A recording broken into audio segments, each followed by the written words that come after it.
I travel quite a bit for different reasons. Sometimes it's for fun, oftentimes it's for business. Sometimes I've flown by myself, and it doesn't always work out right. For example, I've gotten to the airport and made sure that the staff people for the airline know that I can't hear. I'm going to sit right here. I gesture to them where I'm going to be sitting. I can't hear. If something changes, please come let me know. So I've been sitting there, and time's passing, and I see that nobody's boarding from the gate. I pull out my ticket and look at it, and it's, of course, says what time you board and what time the flight's happening. And I've looked up at the clock and see that, well, maybe the flight's just late because the time has passed. So I'll go up to the counter and show my boarding pass. And the response I get is,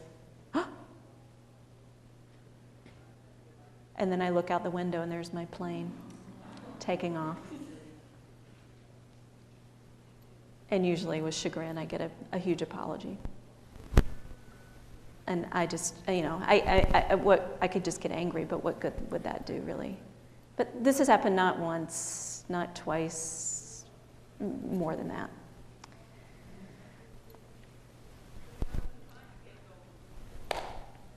So there was even one day where I was traveling with my wife, who can hear. She actually works as a sign language interpreter. She has a deaf sister, and that's how she learned sign language.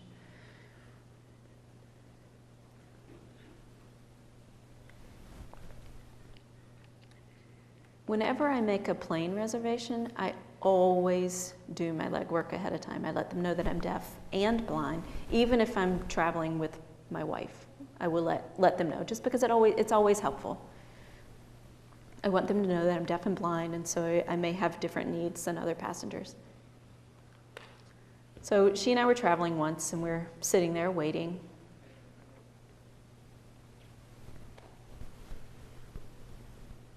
We're sitting in the boarding area, just waiting for our flight, like everybody does.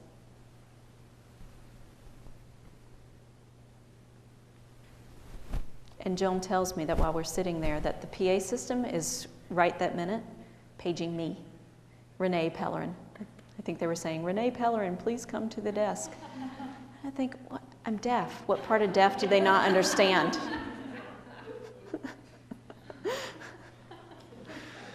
I just don't get it. So she walked over to the desk, found out what needed to be shared with me, and actually what they wanted to find out was if I was actually here. But they were doing it through the intercom system.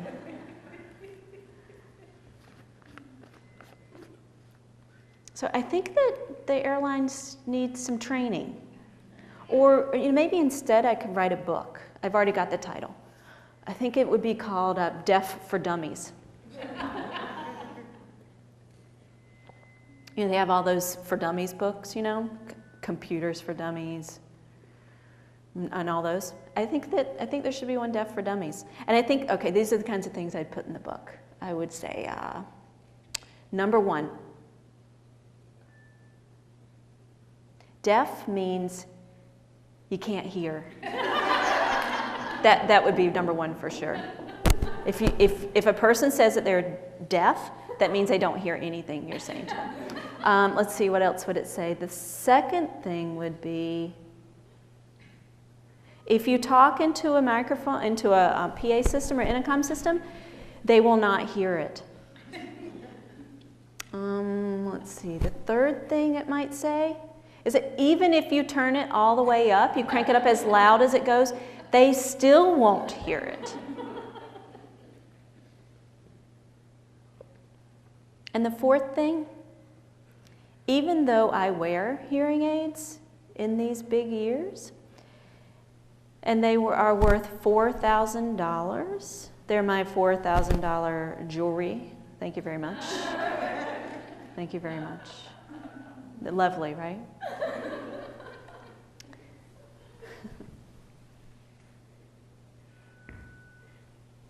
Now, even my grandson, who I guess he's 5 now, but I guess when he was about 3, he got it. He didn't need a Deaf for Dummies book. He would come up to me in the living room, tap me on the leg, get my attention, grab my hand, and pull me as hard as he could through one room, down the stairs, up the stairs, into the other room to let me know that my wife needed me. He gets it. He was 3. How hard is it for the airlines?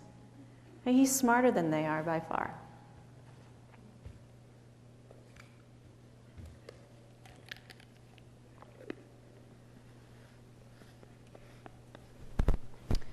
So there was one time that I was invited to give a presentation, and I needed to fly to get there. I had to go to Washington, D.C. for a workshop, and from my past experience, I knew that I needed to do something different in order to get there safely and on time. And unfortunately for this trip, my wife checked out her calendar. You know, she, as an interpreter, she's pretty busy. She's not available to go with me. So I need to figure this out on my own. I had missed flights, I had to change gates at the last minute, I had all these bad experiences. And at that time, I was losing more and more vision, and I was a little anxious about traveling by myself, quite frankly. So I went to the internet, like you always do when you have a problem, and looked up the airport services. And as I'm checking out the site, I see that there's a link for an agency called the Travelers Aid Society. I didn't know what that meant, but it said aid, and that's what I needed. So I checked it out and saw that they provide assistance to any traveler at the airport, and that's it. And I thought, let me just ask them, see what would happen. So I sent them an email explaining my situation and what my need was, that I was going to be flying in, I needed to be able to get to a cab, and that I'm deaf and blind. I sent off the email, and the response I got back was a simple, yes, no problem. And I thought, it can't be that simple. They asked for my flight information, you know, the flight number, time of arrival, and that's it. So I sent it to them and thought, hey, I've got it all set. Everything should be fine.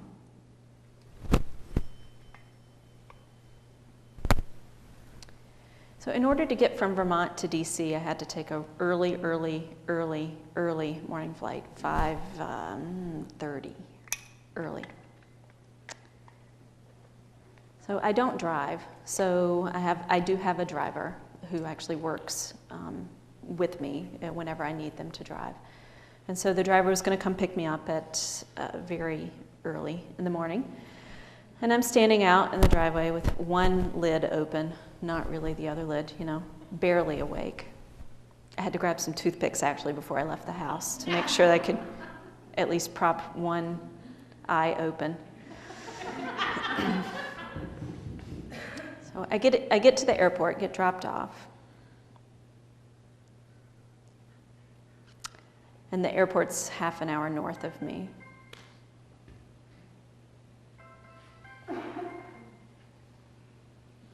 And I go into the airport, and I'm looking for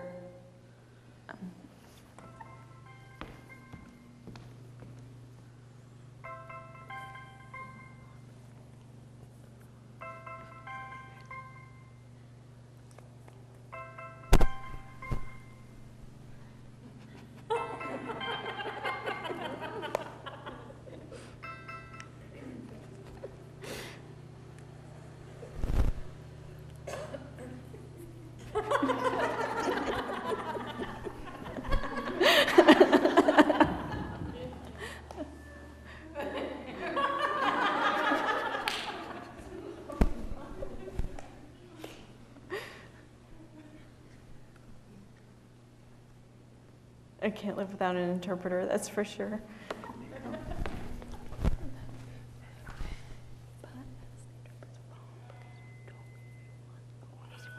I just said that, but that happening was actually the interpreter's fault because he told me to make sure it didn't make noise when we set the alarm, and I didn't. Now it's off, it's fine. Yeah.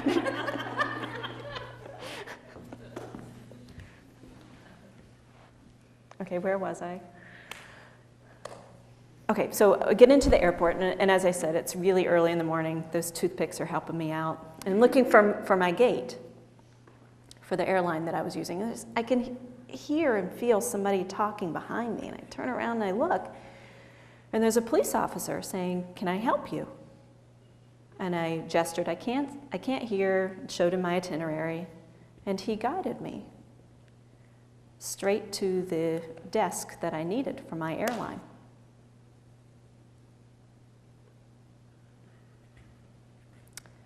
I checked in and was going through the TSA security checkpoint. I had to take, you've done this, everything off. The belt, the cane, the tie clip, the BlackBerry, the change from both pockets, the keys, the wallet, the shoes.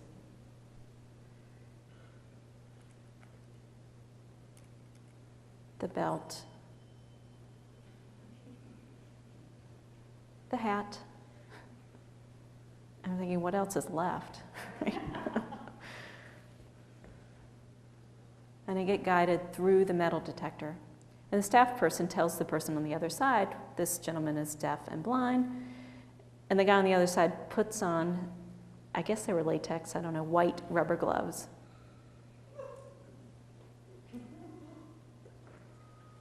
And actually, when I touched the gloves, I felt really icky. I don't know if his hands were sweaty or what, but grabbed my hands and pulled me through the metal detector.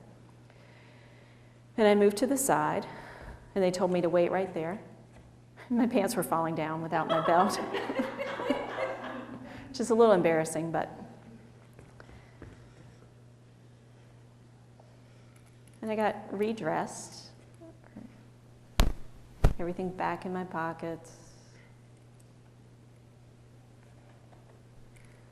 And I, of course, have to get the cane on the right way. Sometimes I put my belt on without putting my cane on first, and then I have to start all over again. But. So can you imagine, deaf-blind, you have to carry all this stuff for communication and for mobility. So it's a little different than other people.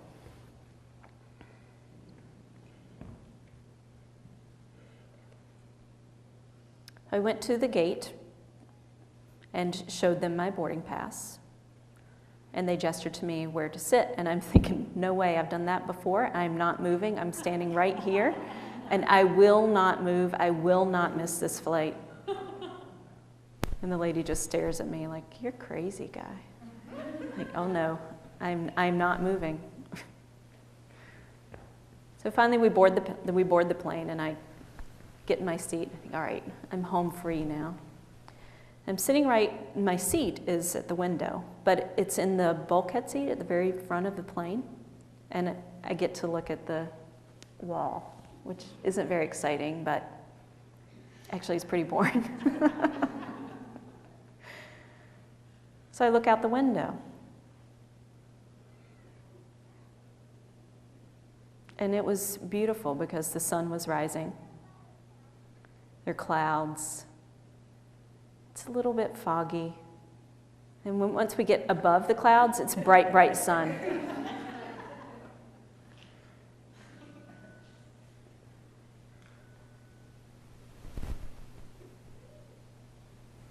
The flight attendant comes over to me, but I can't really see. Remember I told you about the funnel and what I can see? So I just see an eye in my vision. Like, what is that? And then I see a lips kind of grimacing at me, and then they were gone. So I don't know if that person was trying to tell me something or what. I have no idea. And again, maybe this needs to go into the Deaf for Dummies, just to explain. All you have to do is say, if you say, excuse me, Mr. Pellerin, Mr. Pellerin, Mr. Pellerin, and I don't answer, it doesn't work. You could say my name 1,000,000 times. It is not going to work. Oh, and with all the TSA regulations now, if I actually touch a flight attendant now, I'm in trouble. I'd probably be put in jail or something to get their attention. Actually, I have a friend of mine who flies a lot also. And he was sitting there and he placed an order. He was actually talking, even though he's deaf. He does have some speech, and he ordered a soda. And something else was brought back, and it wasn't the right thing. And then it just became this huge communication breakdown. It scared the hell out of the lady that he touched her to say, no, that's not what I wanted something else. It became a big deal. But anyway, back to me.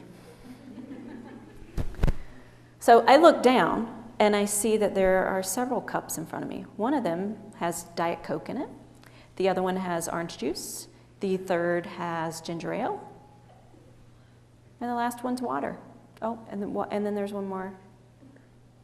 Of course, it's a cup with ice.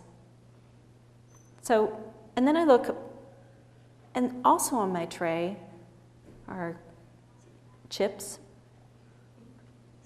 mixed chips, animal crackers. What, does she think I'm a kid? What? So obviously, the eye was trying to ask me what I wanted. And since I didn't answer, she just gave it all to me, set me up a buffet. So I put it in my bag for later.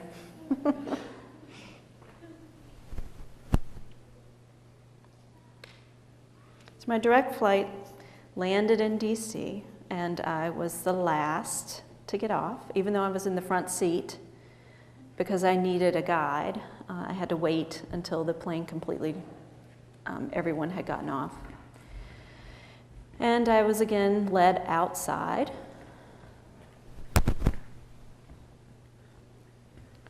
Where I was supposed to wait for the Travelers Aid Society person to come meet me.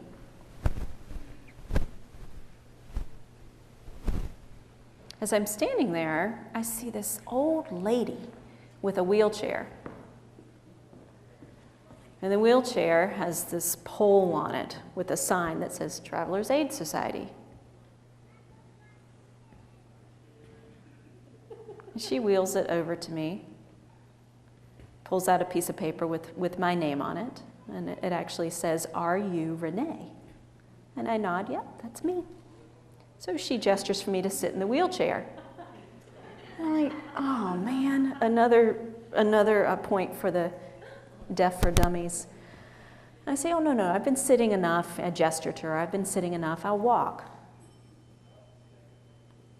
And so she ditches the wheelchair. She was so sweet, so short, so old. I grab her elbow and just follow her through the airport. You know, we're at Reagan National, and there are lots of people. We go through several different doors. Of course, she takes me on the elevator instead of the escalator. And we're going to baggage claim.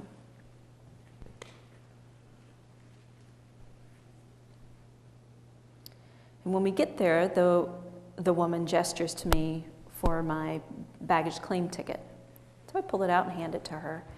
And she gestures to me and takes off. Now, things were a little dim in this area, but I could see her. You know, I saw her as she was walking away, so I kept my eye on her. If I had looked away from her, I would have lost her for sure. I would have never found her again, but I kept watching her as she was walking away. I wanted to make sure she didn't leave me stranded. So then I saw that she was actually trying to match my baggage claim ticket. And I don't know if she could see any better than I could. She was looking at the tickets on the bag and the ticket that I gave her. Thinking, oh my gosh, is this going to be a disaster? But when she came back, it looked like my bag. She had done it. So from there, I needed her to get me out to the taxis. So we get outside, and the very sweet very short, very old woman, gestures to me, wait right here. And I think, all right, I'll do whatever you say, lady. And she's looking down the road for a taxi. And sure enough, one's coming, and she's yelling, taxi, taxi, and waving for it. And it just keeps going. It doesn't stop. And I see she's getting frustrated. And she says to me again, wait right here. I'm like, I'm not moving. You scare me. There's another taxi coming. She does the same thing. And it drives right by.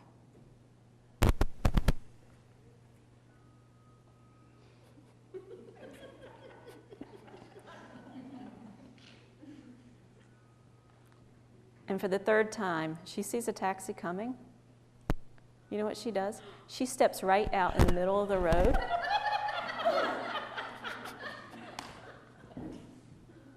Like, wow, she does not play. And so, and it worked. The taxi stopped. And the driver gets out of the car laughing, pops the trunk, puts my bag in, is laughing the whole time. And the woman says, hey, this guy, he's deaf, he's blind. And the taxi driver's like, no problem, I got it. What's the big deal? And I write on a piece of paper where I'm going, which was actually to Gallaudet University. So he's got it. We get in the car. If you've been in a taxi in Washington, D.C., you know what it's like. The back seats are made of plastic, right? So you slide all over the place. Well, that's what I was doing.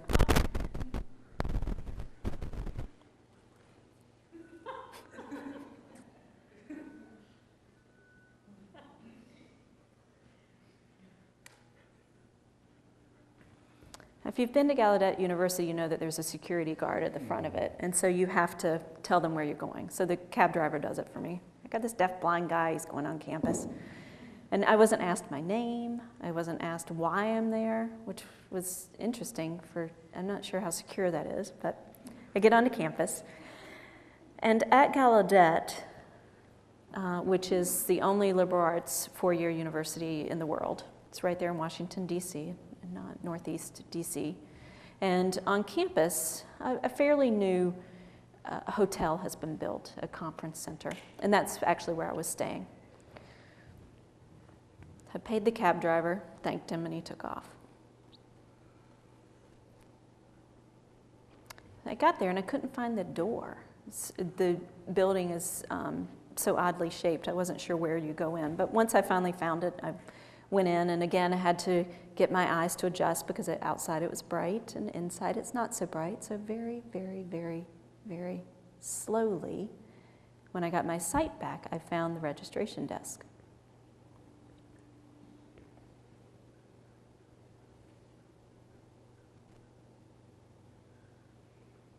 And the woman is signing to me, can I help you? And I think, oh my gosh, have I died and gone to heaven? This is a hotel where the staff person can sign. Oh, heaven. And so I say, well, I'm deaf and blind. I need you to sign in my hand so that I can understand you. And they did. Easily, happily. Oh, it was great.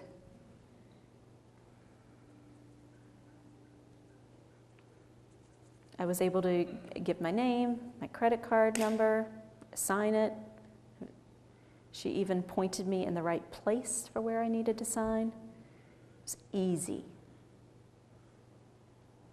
And then when I was told my room number, they told me to look at my paper because for security reasons they won't do it in public because they don't want anybody to see it. And I actually said, you know what, I can't read it. And then behind the desk, she pulled my hand so that she could sign it in my hand really quickly. So then I went over to she pointed out the elevator to me, and because I was up on one of the top floors.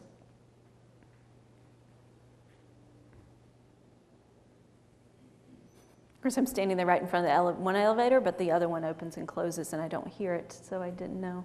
But the light went away, saying that the elevator was there, so I pressed it again, trying to get the light to come back on.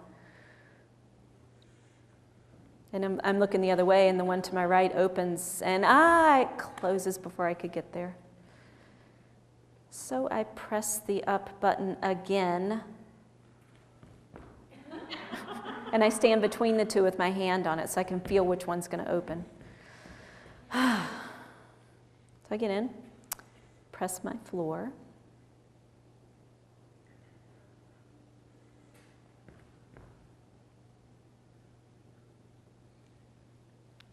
And I feel the raised letters on the number 4 because that's what floor I need to be on. I wanted to make sure I'm on the right floor. And thankfully the numbers are raised so I could actually feel it.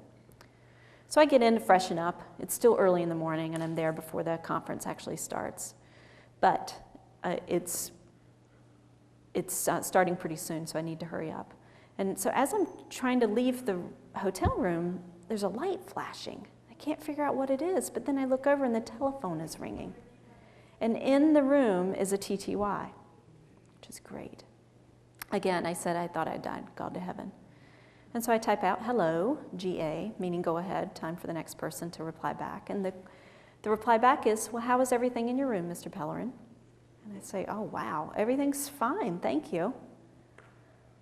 And then I hang up and I take off to my meeting. Get back to the elevator and do the same thing. I figured it out.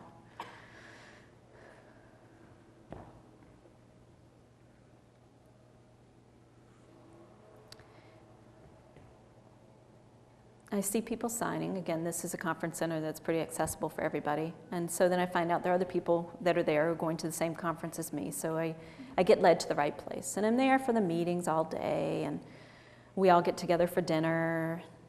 Those of us who've worked together, we haven't seen each other in a long time, so we're catching up. And then it's getting late because the very next day I'm giving my presentation, so I wanted to make sure to get to bed a decent hour.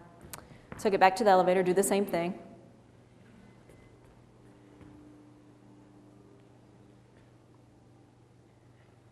Make sure I'm on the right floor, and go into my room. Now, I've already put my suitcase up on my bed, so I open it to get ready for bed. I put my hands right on top, and I realize, wait, where'd this come from? It's a bra. Uh-oh. Oh, no, it's not mine. After all that.